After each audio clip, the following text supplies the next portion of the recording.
Fala, meu povo lindo, beleza? Professor Argos aqui de novo com vocês, continuando a nossa aulinha sobre verminoses. Sim, essa aulinha gostosinha que dá vontade de assistir antes do almoço porque abre o apetite, tá bom?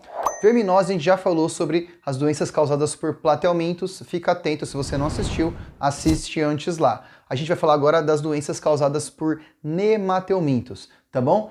Antes de falar das doenças em si, a gente vai falar um pouquinho sobre quem são esses carinhas aí chamados de nematelmintos.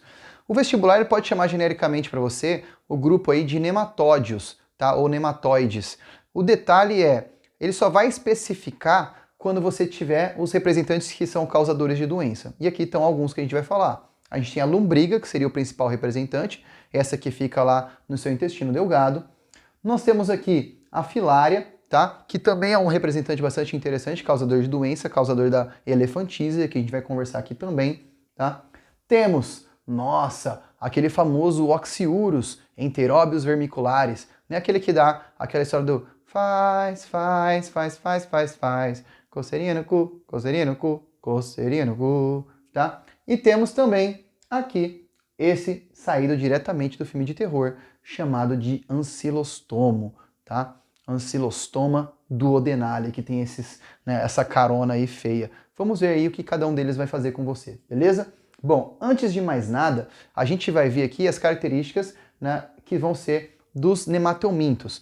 Beleza? Queridão, vem comigo. Lembra que platelmintos significava vermes achatados.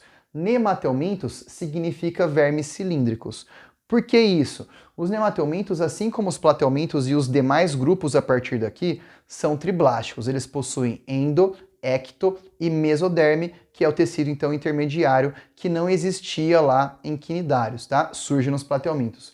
Porém, os nematelmintos são pseudocelomados. O que isso significa, meu lindão? Significa que eles vão ter agora uma cavidade interna. E essa cavidade interna é justamente o motivo deles serem uns vermes que são cilíndricos e não vermes que são achatados dorsoventralmente. Por que é um pseudoceloma? Pseudo é falso, tá? O celoma verdadeiro é aquela cavidade que vai ficar dentro da mesoderme. Então, ela fica internamente, ou seja, totalmente recoberta pela mesoderme, tá? Já o pseudoceloma, ele vai ficar entre a endoderme e a mesoderme, ou seja, ele é parcialmente recoberto pela mesoderme. Por isso que ele é um falso celoma, tá bom? Fica atento porque esse grupo é o único grupo de pseudocelomado. Então apareceu para você alguma coisa sobre pseudocelomado, você já tem que saber relacionar com nematelmintos. Fechou? Bom, a simetria continua bilateral e vai ser assim, né, daqui por diante, com as exceções que vocês já devem saber por aí. Porém, temos agora o surgimento de uma boca e um ânus. Olha só, o sistema digestório agora é completo. Ou seja, temos um local de entrada do alimento e um local de saída daquele alimento que não foi absorvido. Os quinidários e os platelmintos, eles têm sistema digestório incompleto, ou seja, eles possuem apenas a boca, tá? Então temos duas novidades evolutivas aqui importantes. O surgimento de uma cavidade interna, lembrando que essa cavidade ela é o pseudoceloma, tá? E aqui o surgimento de um sistema digestório completo, porque agora temos boca e ânus. Maravilha, tá bom? Então vamos lá que a gente vai começar a falar das doenças agora, tá? Primeira delas, ascaradíase. Ascaradíase causada por ninguém menos que a Ascaris lumbricoides, que você conhece nas quebradas como lombriga, tá? Queridão, essa doença é uma doença do ciclo fecal oral, que vai apresentar apenas o ser humano como hospedeiro. Por isso é uma doença que é monoxênica, ou seja, tem apenas um hospedeiro. Não tem aquela história de definitivo e intermediário, só um hospedeiro, tá bom? Que é o ser humano. Você tem a pessoa que está doente, a pessoa que está doente vai abrigar, né, o Ascaris lumbricoides no seu intestino delgado. Diferente do que a gente viu lá da tênia, que é a solitária, aqui não, querido, aqui são vários Ascaris lumbricoides, várias lombrigas então, que podem inclusive causar entupimento do seu intestino delgado, tá?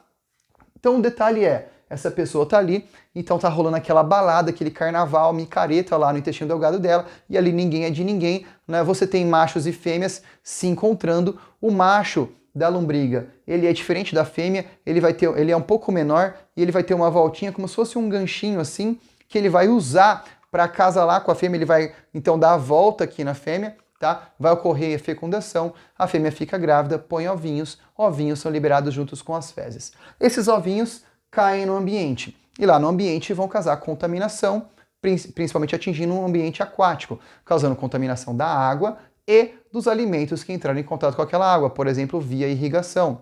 E aí você chega lá, vai comer aquela verdurona gostosa na sua casa, mamãe e papai fala, filhão, filhona, vai lá, lava a verdura enquanto a gente tá pondo na mesa. E você displicentemente não lava a verdura, nada, e aquela verdura contaminada com fezes está lá cheia de ovinhos de tênia. E aí todo mundo da família manda aquela verdura para dentro. Agora vem uma coisa que é bizarra, né? Quando o ovinho ele entra em você, ele vai eclodir, formando uma fase larval. Essa larvinha, ele vai eclodir no seu trato digestório e essa larvinha vai cair na sua corrente sanguínea. E ela dá um rolezinho no seu corpo antes, ela vai conhecer as redondezas ali. Então ela vai cair na sua corrente sanguínea, vai passar lá pelo seu fígado, lembrando que dos vasos porta-hepáticos que a gente falou, né? São vasos que estão perto do intestino delgado, né? Com o fígado, ela passa pelo seu fígado, do fígado vai passar pelo seu coração, do coração vai ali então pro pulmão, né?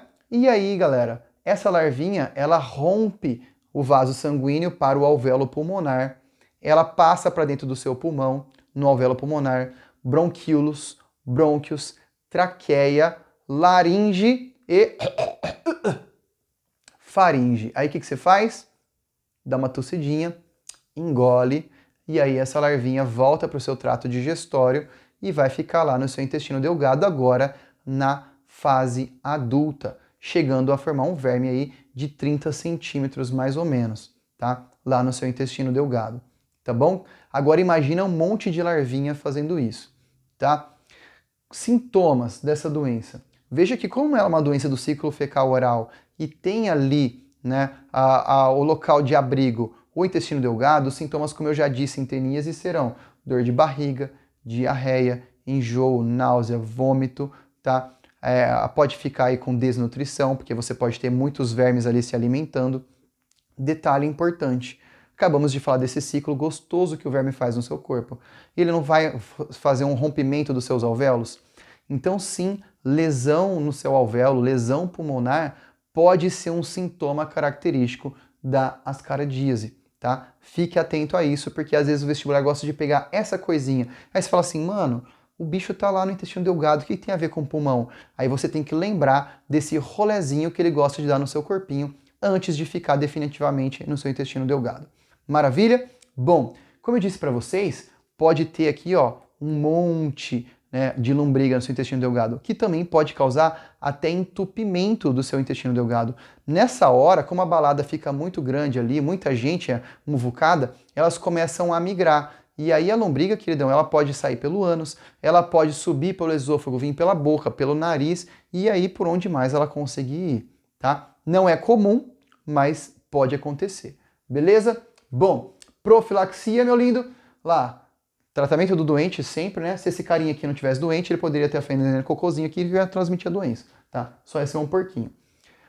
Higiene pessoal, ou seja, né, você se limpar, ser um menino limpinho e tal. Saneamento básico, ou seja, você ter destinação adequada de fezes, tratamento de esgoto, tratamento de água.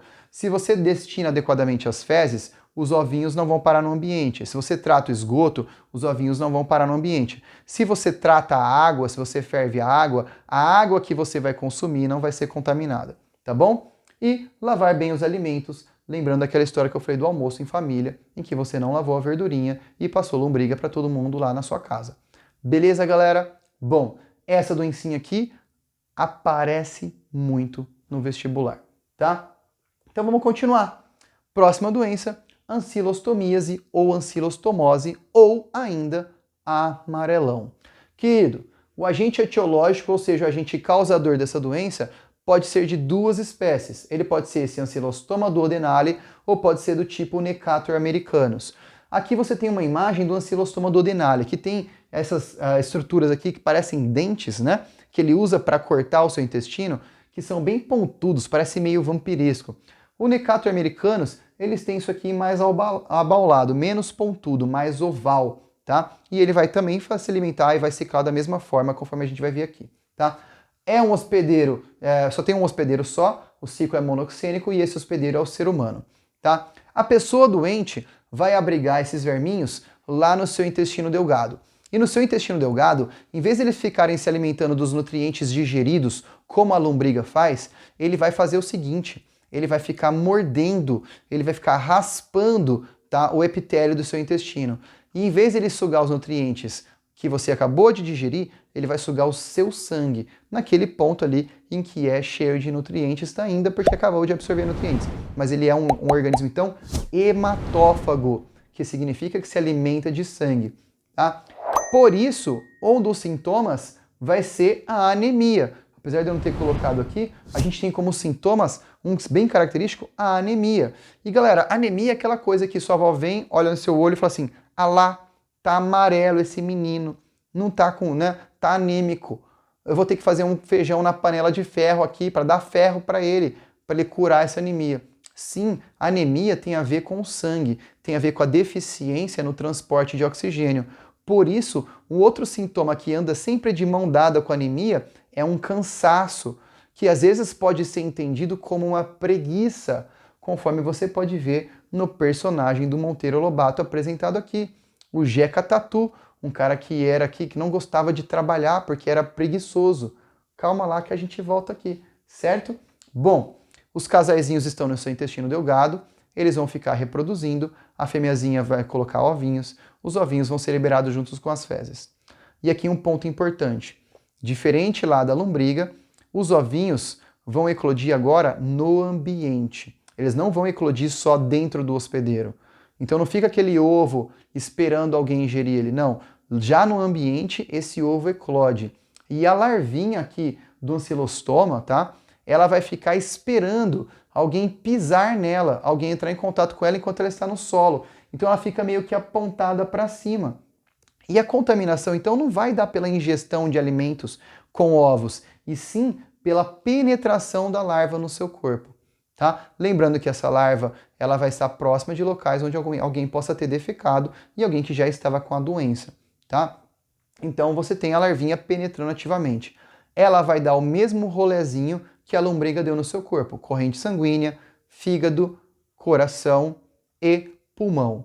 Pulmão rompe alvéolo, bronquíolos, brônquios, traqueia, laringe, faringe, engasgar, engolir e fase adulta quando volta para o seu intestino delgado, tá? Esse é o rolê que ela dá. Se está no intestino delgado, dor de barriga, diarreia, enjoo. Além disso, anemia, tá? Anemia, cansaço crônico, desnutrição. Veja então agora, seu Jeca Tatu aqui, personagem do Monteiro Lobato, que Monteiro Lobato usava a seguinte frase para ele: Jeca Tatu não é assim, ele está assim. Então sempre preguiçoso, sempre abatido, sempre amarelado, sintomas de anemia. E aí você tem um outro detalhe importante que é os pés descalços. Sim, por quê? Porque ele se contaminou pisando, né, na larvinha que penetrou no corpo dele. Foi assim que ele adquiriu, então, amarelão. Jeca Tatu tem amarelão. Mano, apareceu o Jeca Tatu numa prova de biologia, você já suspeita que a questão vai falar sobre amarelão, tá? Claro que não vai ser lá na prova de português, na prova de biologia. Você já tem que estranhar, falar assim, ô, quem que é esse cara aqui? Ô, Jeca Tatu, Monteiro Lobato. Então, ancilostomíase ou amarelão e assim por diante, tá bom? Então vamos lá, profilaxia, higiene pessoal, porque tem a lance do cocôzinho, dos ovinhos, saneamento básico, destinação adequada das fezes, tratamento de esgoto, etc. E usar calçados, porque assim você, ao pisar na larvinha, ela não vai conseguir penetrar no seu corpinho, beleza? Esse usar calçados aqui te entrega essa doença, fique atento a essa informação também, tá bom? É a única doença do vestibular que pra gente usar calçados aqui faz algum sentido como método profilático. Beleza, então vamos continuar para a próxima doença. Olha, bicho geográfico. Aí você vai olhar o nome do agente etiológico, Ancylostoma brasiliense, que para mim a gente chama de larva migrans. Ou ancilostoma era a mesma doença antes. Sim, é o mesmo organismo, né, um parente próximo, do mesmo gênero ali. O detalhe é que o ser humano não é o hospedeiro original dele. E aí quando você pisa naquela larvinha que a gente acabou de comentar que estava no chão, ele vai ficar migrando em você, formando lesões. tá? Por isso que ele é um bicho geográfico. Por isso que ele é uma larva migrans, porque ele fica migrando na região onde ele penetrou, formando tipo um caminho, um desenho ali, mas ele acaba morrendo. Porque como a gente não é o hospedeiro dele de fato, ele não consegue terminar o seu desenvolvimento. Quem são os hospedeiros desse carinha aqui? São os animais domésticos, como cães e gatos, que aí lá neles ele vai causar uma doencinha lá no intestino delgado também. Porém, na gente ele morre, ou seja, o sintoma seria essa leve lesão, tá? Como você vai prevenir? Evitar andar descalço em ambiente que tenha fezes de gato ou de cachorro, tá? Quando aparecer essa doença no vestibular, normalmente ela vai perguntar para você se é um nematelminto, tá? Ou se não é, ou como você pode evitar, usando calçados, etc.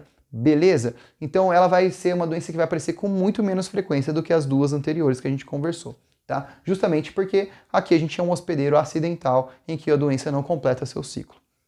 Próxima. Filariose. Nossa, essa aqui chama a atenção dos alunos do ensino médio, né? Os caras vêem um desenho, vêem uma foto, fica assim, meu Deus, deve ser um terror ter isso. E deve ser mesmo, cara, deve ser mesmo, tá? Filariose, ela vai ser conhecida nas quebradas como elefantíase, justamente pelo principal sintoma, que é esse inchaço, principalmente nos membros inferiores. Já vamos chegar lá. O agente etiológico tem esse nome bonito para você colocar no seu cachorro. Vê lá, Wuchereria bancroft. Isso, você pode chamar de filária. Filária é o agente etiológico. Só que agora, meus queridões, a gente tem aqui dois hospedeiros. Lembra do ciclo heteroxênico? O hospedeiro definitivo é o ser humano. E o hospedeiro intermediário é um pernilongo. Esse pernilongo fica na sua casa aí, tá? Dessa espécie aqui, ó, Culex fatigans. Tá aqui para você. Lembrar que o pernilongo, assim como acontece lá no Aedes aegypti, assim como acontece no mosquito prego da malária, tá? Você tem apenas a fêmea como agente transmissor, porque a fêmea é hematófaga. O macho se alimenta de plantas, então ele é fitófago, tá? É apenas a fêmea suga sangue, porque ela precisa do sangue para a maturação dos ovos. Quando a fêmea suga o sangue de uma pessoa doente, ela se contamina, tá? Ela se contamina. Enquanto ela pica uma pessoa saudável, ela transmite a doença. É assim que acontece com a dengue, com a chikungunya, com a zika, com a febre amarela, com a malária e com essa doencinha aqui. Então a fêmea precisa picar uma pessoa doente para depois transmitir a doença para uma pessoa saudável, tá bom? Pernilonguinhos. E aí esse carinha aqui que é o agente causador, né, ou a nossa filária, ela vai se abrigar nos seus vasos linfáticos. E se você está na moda aí da drenagem linfática na estética, você vai saber que a drenagem linfática é nada mais ou menos do que você drenar a água presente no tecido, ali no meio intersticial. Então você pega essa água e drena de volta para a linfa. A linfa, que é aquele líquido, então, transportado nos vasos linfáticos, que vai passar nos linfonodos, que é onde tem células de defesa, antes de voltar para o sangue.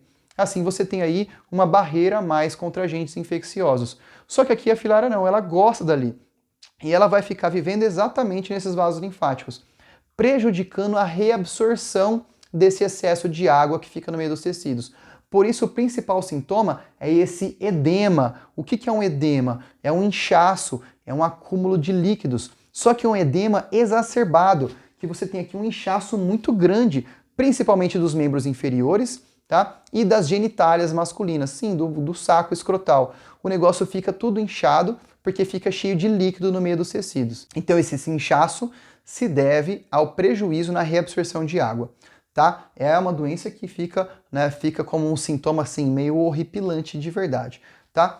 Bom, como vamos combater? Quais são os métodos profiláticos? São os mesmos da dengue, da chikungunya, do zika, da febre amarela e da malária. Você vai evitar o contato com o agente transmissor, com o vetor. Lembrando, querido, não pode confundir vetor com o causador. Causador é o verme. O mosquito é o agente transmissor, quem transmite a doença.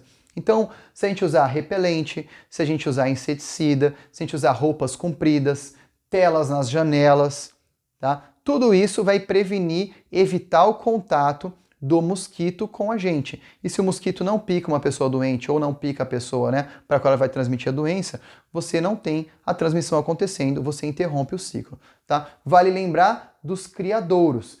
O mosquitinho, galera, ele põe ovinhos na água, a fase larval e a fase de pupa, já que ele é um inseto, holoblástico, que faz metamorfose completa, essas duas fases, a larval e de pupa, são aquáticas e ele precisa de água parada. E quanto mais água parada você tiver próximo da sua casa, quanto mais criadouros próximo da sua casa você tiver, maior a chance de ter mais mosquitos, maior a chance de ter mais, então, transmissão da doença. Tá? E então, depois que a pupa, né, forma ali o adulto, o ímago, é que você tem um mosquitinho vivendo no ambiente terrestre. Na fase larval, na fase de pupa, a fase aquática, por isso que eliminar criadouros seria uma estratégia ideal que você evitaria não só a filariose, como também essas outras doenças que a gente vem comentando, tá? E por último, e não menos importante, temos aqui a enterobiose, que também era chamada de oxiuríase. Essa doença era causada por um carinha que a gente chamava antigamente de oxiurus. Sua mãe, sua avó, seu tio, seu avô, sua tia, né, que forem mais velhos aí tudo, podem ouvir muito bem falar de oxiurus e não ouvir falar de enterobiose, tá? O Enterobius vermicularis, que era conhecido como oxiurus, ele é um verminho bem pequenininho, tem algo em torno de 1 centímetro. E diferente do que a gente estava vendo em outros vermes lá que ficam no intestino delgado, esse aqui gosta do intestino grosso. Ele vai ficar lá no intestino grosso e as fêmeas, elas vão para a região do períneo, ou seja, para a região anal, para colocar os ovinhos lá, tá? Então veja bem, temos um único hospedeiro, ser humano, os vermes lá no intestino grosso, se alimentando do resto de nutrientes, tá? Eles vão botar ovinhos, então são vermes dioicos, macho e fêmea, colocam ovinhos no períneo, na região anal. O sintoma característico devido a isso é o tal do prurido anal, que quer dizer nada mais nada menos do que coceirinha no fiofó. Como eu comecei a abrir a aula cantando lá, faz, coceirinha no cu, coceirinha no cu, coceirinha no... Tá? Então aí você tem esse sintoma característico. Não desenvolve para uma coisa mais grave, tá? Mas qual que é o detalhe, galera? Apesar de ser uma doença do ciclo fecal oral, em que os ovinhos vão ser liberados juntos com as fezes, essas fezes vão contaminar o ambiente, esses ovinhos podem estar presentes na água ou nos alimentos contaminados, além disso os ovinhos vão ficar ali no períneo. E como causa uma sensação de coceira, a pessoa vai lá e põe a mãozinha, principalmente crianças, põe a mãozinha, coça e aí contamina os próprios dedos, contamina aqui, fica com ovinhos embaixo da unha e tal. E aí criança põe muito a mão na boca, põe mão na comida, põe mão na comida da outra, põe mão na boca da outra, pega na mão da outra, e assim você acaba transmitindo a doença dessa forma também, não só dependente exclusivamente da água e dos alimentos contaminados, tá? Você pode ter uma retroinfecção, uma autoinfecção ali pelo próprio ânus. O próprio verminho ficando ali, ou o próprio ovinho dele entrando pelo seu ânus, pode contaminar você. Ou seja, pode eclodir formando um vermezinho que vai continuar reproduzindo lá no seu corpinho. Ou seja, você pode ter transmissão aqui também, mais difícil, mas também compartilhando roupas íntimas, compartilhando cueca, compartilhando calcinha. Fique atento a isso daí também, beleza? Bom, como eu disse para vocês, temos aqui, né, macho e fêmea, etc, sintominha. Vamos lá, método profilático, combate, tratamento dos doentes, saneamento básico, então destinação adequada das fezes, tratamento de esgoto, água tratada, a água não vai estar contaminada com ovinhos, higiene pessoal, lembra do lance de lavar a mão, dessa coceira que dá, e aí a pessoa se contaminar, ficar com ovinhos nos dedos, tá? E lavar bem os alimentos, ferver a água e assim por diante. Beleza, meu povo? Eu espero realmente que você tenha gostado dessa aula, tá? É muito importante que você curta o nosso vídeo, assine o canal para continuar recebendo os outros vídeos e a gente vai se ver no próximo vidinho de aula aqui. Nosso, aquele abraço. Tchau, tchau.